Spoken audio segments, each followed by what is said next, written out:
All right, ladies and gentlemen, thank you for tuning in. Boxing Rush Hour Show, fightsaroundtheworld.com, fights ATW. My guest, first time that I'm speaking to her. She's 5-0, 1 KO, 23 years old.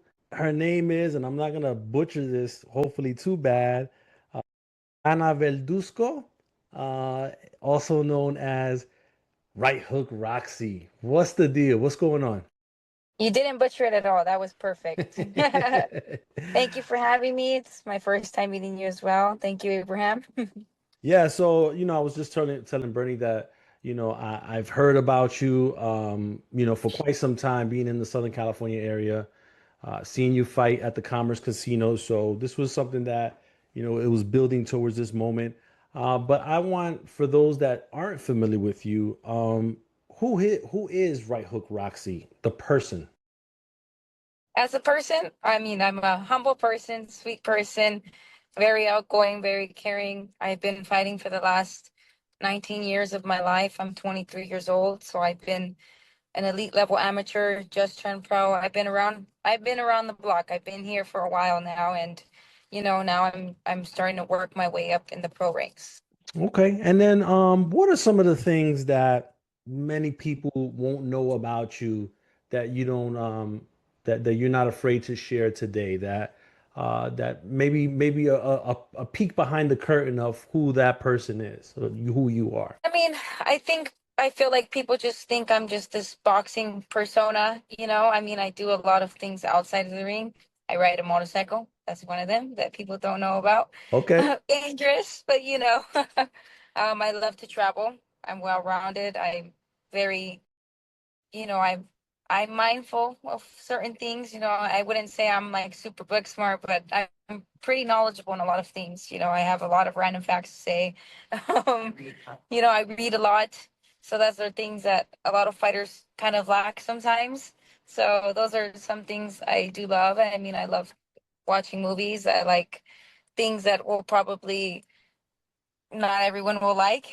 So, there's a lot of things about me that just with time people get to know and really see when I do go live on my Instagram and when I do things, they realize, hey, you're not just this boxing person, you have a lot of character to you, and that's something I'm very proud of. Yeah, no, and that's the point of me asking that, because I want people to understand who you are outside of the ring, right? And get a better understanding so that when you do go live, they have an image on their mind, or a good foundation of who you are, so that they can absorb your content that much better, right? Um, Yes. about a year ago, I would say roughly, you signed with 360 Promotions and Tom Loeffler, right? Right around that time. Mhm. What made them the right fit for you? Well, first and foremost, Tom, he's very respectable. He's had the Klitschko brothers. He had Triple G, Cecilia Brockis, the first lady. So he's been around a while. When I was younger, I used to see him around. He always promoted a lot of the big fights. He's very respectful. He's not blackballed all over, with different promotions. He can move around. He can move his fighters around.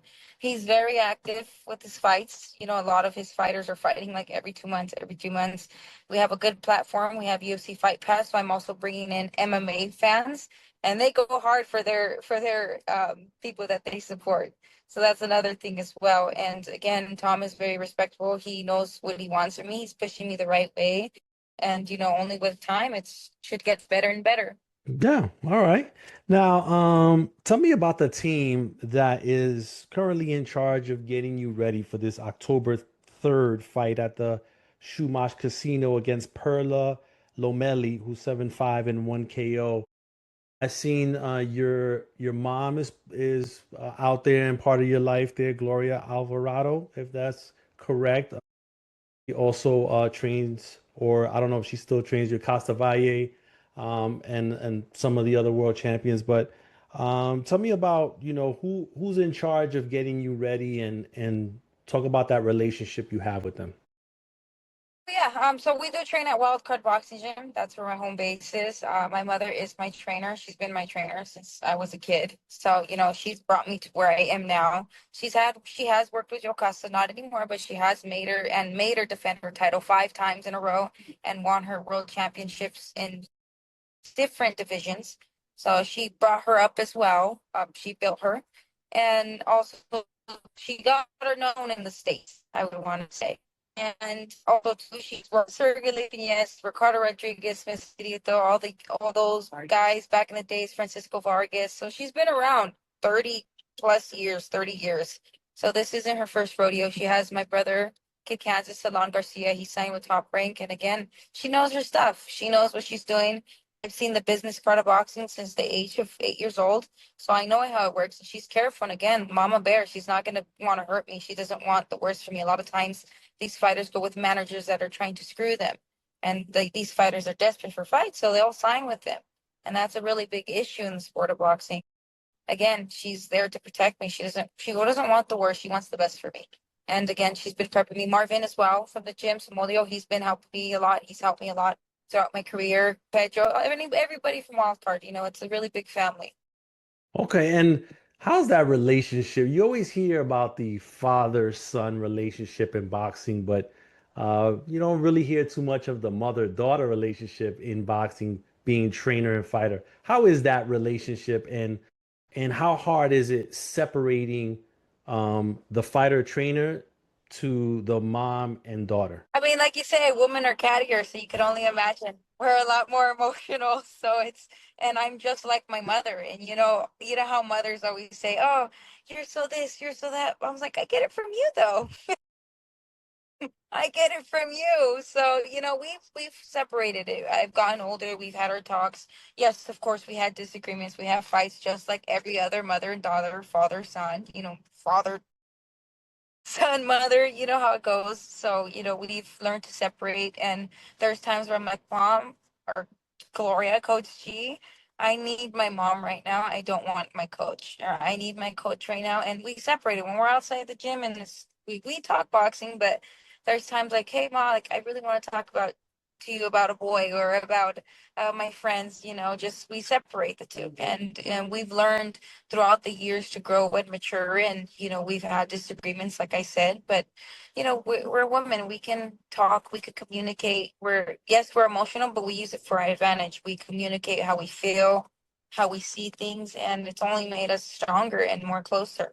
Absolutely. All right. And so you have this compact all action southpaw style. What should fans expect on fight night when they tune in on October 3rd, UFC Fight Pass? They should watch out for that right hook. No, but I just see a lot of just boxing. I'm a boxer, puncher, but I like to be pretty with it. I'm not trying to like, go. I know women we fight with our hearts, but I also want to bring in that skill set and show women do have a skill set, and those years aren't for nothing. They all paid off. Fast hands, strong. I'm dropping down in weight to 122. I was 126, so I'm gonna be a lot stronger. I'm gonna be the bigger opponent. Same size, but just bigger overall. So like I said, just prepare for a nice skill set fight, you know. All right. And she's gonna come forward. She's a Mexican fighter. Us Mexicans, we're tough. She's gonna come forward. She's gonna throw a lot of punches. So I just gotta box beautifully. Absolutely. All right. And then lastly, this will be the fourth fight this year for you. Is that something you wish to replicate in 2026, or are you going to be scaling back? What can fans expect from you next year? So I also have probably two more fights after this for the year ends, or maybe one. Yeah, I'm staying active, but next year I might slow down a bit because I'm going to go for that title. Like Okay. that is my goal next year, fight for some type of title, whether IBF, WBO, WBA, anywhere, interim, something. Because I'm keeping my eye on Ellie Scottney. She's 122. You got Tiara Brown, 126. She has a bout. She just defended it. They're all fighting at the end of this year, so let's make something happen in summertime. I will slow down a bit, but not too much. As women, we could get a title shot a lot faster, and they might not want to take it. They might be high risk, no reward. So, I just got to put myself out there and make my name more known. I mean, it's already been known for a lot of years in the amateurs. Now I got to make it known in the pros. So, Uh, I do expect some type of title shot next year. all right. Well, listen, that sounds good. I appreciate your time, Roxy. I wish you the best of luck on Thank you October so much. 3rd and for the rest of the year and the rest of your career. I appreciate it. Thank you so much. Thank you.